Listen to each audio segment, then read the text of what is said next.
analyze sa society eh. And the other thing is napakagaling na natin sa relief, no, as long as we have the access to the area, no. Pero mahina tayo sa rehabilitation. So ang nangyayari as soon as for example napakalaking sunog dito sa Manila, but nangyari to sa Mindanao, so attention natin ay nasa Mindanao, which is right and good, but dapat may mag-take over ng grupo para yung rehabilitation dun sa mga nasunugan. So let's admit to ourselves that we will have what's the right number? 12 to 15 storms a year. We have volcanoes that are active. Then earthquakes or linugs are organic, if I can use that word, to our area in the world, no? So we really have to do better in not only the response and relief, but in the rehabilitation.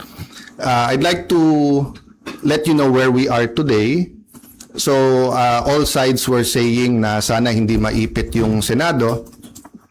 So early this morning or late last night, I sent a letter to our legitimate Secretary of the Senate. Legitimate because if you follow the rules, hindi siya pwedeng tanggalin kung walang 13 at hindi pwedeng palitan kung wala rin 13.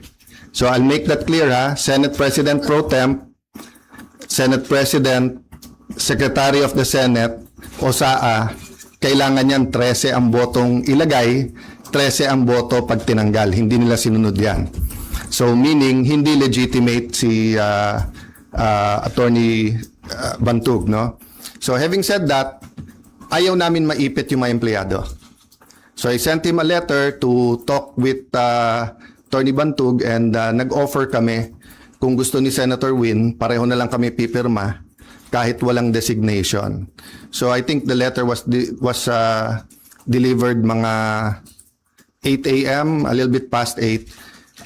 Ang sagot nila noong 12 o'clock is that hindi na siya secretary at mag-turn over na lang. So I really want to avoid, sa dami ng problema ng ating bansa, that we have to write land bank, maipit yung sweldo ng mga empleyado and everything. And I'll never bend the law, nor will I bend the Constitution, but I will bend backward for our employees para hindi sila maipit sa gulo for as long as it doesn't bend the law. Diba? So kung internal rules or regulation that is not attached to law or it is not morally wrong, that's why I thought of my staff thought of the idea na pag pareho nakapirma, para eventually pag nagkaroon ng decision, walang legal infirmity. And it will also prevent yung magfilean yung dalawang kampo ng usurpation. Diba? Kasi of course, as far as I'm concerned, nag-usurp ng authority si Senator Win because he's not really the acting president, pababa. Pero maraming ang problema ang ating bansa, why don't we focus on that? So, apparently, because ayaw nila pumayag, dalawa Senado natin ngayon. You have the Senate of the Philippines and you have the Senate of Malacanang. No? So, yung Senate of Malacanang had the hearing kanina, and you have two Blue Ribbons Committee. Yung isa ay Committee de Absuelto, na ang kanyang main work is paano i-absuelto yung mga high officials ng ating bansa, at yung isa naman na seeking the truth. So am I saying lahat ng sabihin ng 18 ex-Marines ay completely true? No. What I'm saying is nga, give them a chance. I heard they have other evidence, including videos. I heard that if they come out and there's a full support na nararamdaman, may iba pang mga witnesses na may mga dokumento, may mga ebidensya na lalabas din. So as a nation, we have to decide whether the Senate will be under the thumb of Malacanang. And now that it is very clear to us that the biggest ever corruption scandal is the flood control scandal, if it's acceptable to us that we witnessed this morning the biggest cover-up committee hearing of our generation. Diba? So ganun lang kasimple yon. So in the same manner na nag-propose kami na parehong pipirma, I have not talked to Senator Marcoleta, so hindi ko alam kung papayag siyang dalawa silang chairman or whatever, but we have to find a solution that yung mga witnesses ay makakapunta ng malaya na protektado ng batas at independent yung Senate. Having said that, mahaba panahon, as I said kanina, let's focus on Mindanao and on the relief and rehabilitation, especially kung may mga lives that are at stake now because dun sa mga buildings. I don't think all of us fully know the extent. So far, nakikita lang natin yung mga videos, no? So hanggang dun lang muna, we will continue with our meetings. We will focus muna on Mindanao. I am not sure when the next hearing ng Blue Ribbon led by the subcommittee by Senator Marcoleta is. I'm expecting to know soon, but definitely knowing what's happening in Mindanao will have an impact on our decision kasi priority yan. Okay, questions from Janice Cosio. Tajay Finder. Sir, good afternoon po. Good afternoon. Dalawa lang, sir. Yung comment nyo sa resign call sa inyo, and sabi po ng Malacanang kanina, open si BBM na magpatawag na special session ng Congress. Lalo na po, nabanggit nyo na rin yung nangyari sa Mindanao kanina. And paano po yun kung magkakaroon ng special Unahin ko yung Congress? special session, okay? Yes po. So I had 2 communications with them sa Malacanang. And both cases, sinabi nila sa akin, hindi pa handa yung mga bills na gusto nilang ipapasa para dun sa uplift. So biglang nung nagpalit ang majority, biglang kailangan ng special session dahil may bills na. Actually, kung may official silang bills, dapat na i-file na yon para na-refer na sa committee, di ba? So sabi nila, inaayos pa nila. But having said that, kung bigla nilang naayos from the time I had discussions with them, may LEDAC, pinospone nila the day before, tinawagan ako ng secretary na head, and then sabi niya, sir, pwede ba ituloy bukas? Sabi ko, kayo nag-postpone, ready ako. Tapos hindi rin naman nila tinuloy. Yung sinasabing magtrabaho tayo, nagtatrabaho kami, ready kami magtrabaho. Sila nag-walk out, kaya nagkaroon din kami ng parliamentary tool na ginamit. Sinasabi ni Senator Lacson paulit-ulit, and I feel bad for the generals and I apologize in behalf of the whole Senate, both the majority and minority. But nakita nyo naman, after nila kinonvene illegally ang session, ano bang ginawa nila? Nag-adjourn sila sine die. Ang calendar natin pwede pa hanggang Friday. Hindi naman nila tinuloy yung session ng Thursday, Friday. Sasabi nilang mga gusto nilang ipasa eh. So ang problema natin sa kabila ay double standard. Iba ang sinasabi, iba ang ginagawa. So doon naman sa nananawagan na mag-resign, as I said, pag-usapan na lang natin in a few days after yung focus tayo sa Mindanao, but especially yung mga former presidents, yung mga nagkampi-kampi na mga Marcos na rin, papasalamat ako sa inyo sa call nyo na mag-resign ako bilang Senate President kasi ibig sabihin, nire-recognize nyo pa rin ako as Senate President. Kasi kung hindi nyo na ako nire-recognize as Senate President, ba't kayo nananawagan na mag-resign ako as Senate President? Di ba? Sir, kung gamitin ng Malacanang itong nangyari sa Mindanao, No, patawag ng special any special session that will redound to the good of the Filipino people is welcome. The special session is in the Constitution. Yung ginawa namin nung bago matapos yung bago mag-sinedie is precisely because aagawin nila yung committees at kailangan matuloy yung hearing tungkol sa Blue Ribbon. Having said that, Mindanao is now. Diba? They need the attention now. So if there's needed legislation, good. We will meet right away. If not, then tulong-tulong tayo. But aside from that, let's remember that the committees can continue to work. Nung pinauwi ni Senator Win, nung Thursday, yung mga empleyado, may Senate hearing pa si Senator Pia. So hindi totoo na hindi nagtatrabaho. Wala tayong dapat conflict kung may kailangan yung ating bansa. Whether it's legislation, whether it's a meeting na LEDAC, dapat tanggalin ng politika pagdating na ng I say politika, but it's an issue of graft and corruption. But what I meant is that it's a political issue vis-a-vis a more urgent. They're both important, but what's more urgent? You can postpone a hearing. You cannot postpone a rescue mission. You cannot postpone yung paghatid ng mga relief, di ba? And then, yun nga, hindi natin nararamdaman pa ng husto, pero the economic crisis is here. And every month until the end of the year, it'll get much worse before it gets better. Because nga, tuloy-tuloy ang problema sa Middle East, di ba?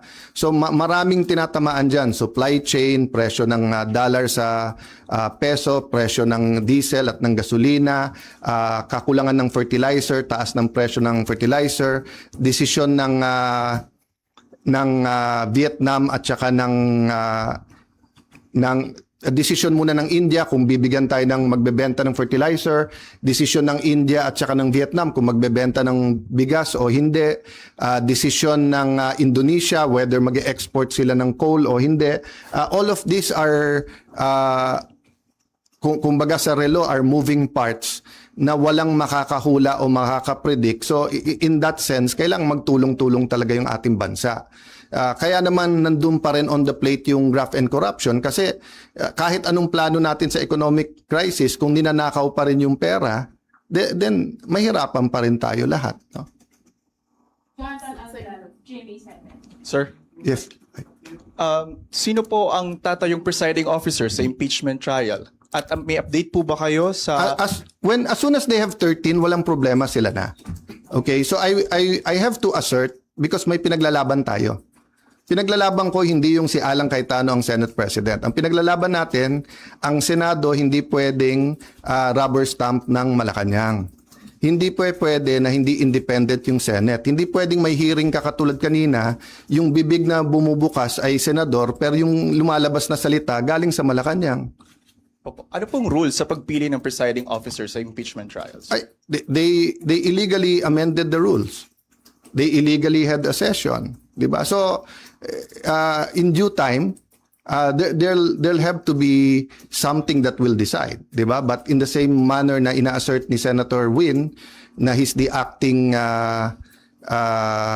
Senate President kahit na walang legal basis whatsoever, I have to assert not for myself but for the truth and for the Constitution. But it's still 1 month 'di ba? At hindi kami nakikipag-agawan sa silya doon. So for example, yung Senate Secretary, dapat siya yung ngayon nag-aayos para diyan sa pre-trial. But nagte-take over sila Attorney Bantog. So we're doing it very patiently because nga we don't want the whole Senate to be affected, no? Paano po yun? Kanina si House Secretary General Sheloy Garafil, nagpasa siya ng manifestation ng House Prosecution Team kay Secretary Yes. Bantog pero hindi niyo po siya kinikilalang SecGen. Yes. Pero ang House Prosecution Team, si SecGen Bantog daw yung kinikilala. That's going to be a problem for at least a few days, maybe a few weeks, because we don't expect naman the Supreme Court to rule right away.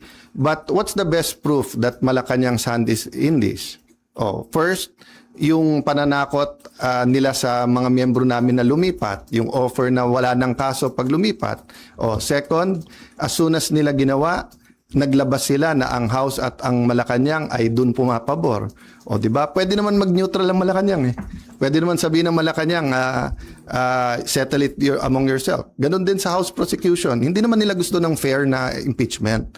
Gusto nila yung may pinipili na silang grupo. That's why sabi ko sa inyo, if I'm wrong, they blame me. Kung tama ako, na from 24 gagawin 22, eventually 18 ang senador, tapos sasabihin nila 12 convicted na. Will that be a fair impeachment process? What will happen to the country if that happens? Then ang kasunod naman is CONAS. No? So give me a few days, pag-usapan natin yan, but let's focus lang dun sa nangyayari. No? But just to answer your question, it will be up in the air. That will be a legal question and we are in the right side. Okay, last question, Ryan. Okay. Spanish TV5. Sir, may we be clarified? Yung arrangement na inaalok niyo po kay Senator Win, na dalawa kayong pipirma, ano po ang response ni Senator Win? Sulat around 12 o'clock na sinasabi kay attorney sa ating Senate Secretary Jose Luis Montales that you are no longer secretary and that Attorney Bantog and then that basically sinasabi na sila na. Yun din ang sinabi sa USAA, but hindi first-hand knowledge, sabi chain of command. But wala nga sila sa chain of command eh. Kahit anong tingin mo sa rules, hindi nangyari yon. So yung pagwawala nila at pag-walk out nila kasi hindi pwedeng amendahan daw yung rule na ganon-ganon, binaboy nila yung rules on June 3. Diba? So that it's going to be a lingering question. Sorry. How do you treat that? Hindi pumayag si Senwin sa arrangement na dalawa kayong pipirma sa documents. And paano po yung sweldo nung It's Senate just like employees? the civil rights movement sa US, di ba? From the Civil War until pinasa yung mga civil rights laws, etc., yung may batas ka, alam mo yung tama. Pero yung inaapi pa rin, yung mga minority, yun yung de facto. Di ba? So alam naman natin lahat kung ano tama at sinong tama. Pero ang kapangyarihan kasi nasa kanila eh. Sa kanila ang pulis, nasa kanila ang NBI, nasa kanila ang Malacanang. Kaya sabi ko, lahat ng kapangyarihan nasa kanila. Pero katotohanan nasa amin. So hindi ko pwedeng bitawan yon. Kailangan lumaban tayo doon. Kasi kung hindi, after this, all you have to do is to get one senator plus Malacanang. Hindi na 13 ang kailangan mong boto, 1 plus 1 lang. 1 plus Malacanang. Sir, so you will still sign? Paano yung mga... That is a practical question na hindi mangyayari because nga from the bottom paakyat dun sa office, di ba? Never naman nila sinurrender yung SP office. Hindi ko namang trinethreaten yung mga empleyado, di ba? But sila, inaano nila yung mga empleyado. Yung ginawa ni Senator Erwin tapos nag-sorry. Bad cop, good cop yon. Sadya yon. I-shock mo na yung mga empleyado, nakakasuhan ka, tawagin mo kung ano-ano. Tapos si Senator Win naman yung mabait. So kahit na nag-sorry siya, natanim na yun sa puso ng mga empleyado. 'Di ba? Kaya nga sa akin, sa mga empleyado, it's a matter of conscience. Sir, so you gave up the signing? No, I'm not giving it up. I'm just saying, malamang hindi dumating sa opisina ko yung pipirmahan. No. But I'm not giving it up. Diba? Kailangan ko i-assert yun. Sir, sorry, ano po ba yung extent nung arrangement na pinopropose po ninyo? Hanggang doon lang sa dalawa kayong magsasign? No, it was a first step lang kasi sinabi nila open sila. Hindi naman pala sila open. Diba? Kasi sabi nila ayaw nila ng gulo. Diba? Sabi nila eventually, kailangan magsama yung dalawang grupo, one Senate tayo. Diba? But mukhang ang utos ng Malacanang, hindi, kayo lang. Kasi nga alam nila na even if we go to the Supreme Court ASAP, it will take time. So in the meantime, they're buying time until they either get one more member or whatever. How will you assert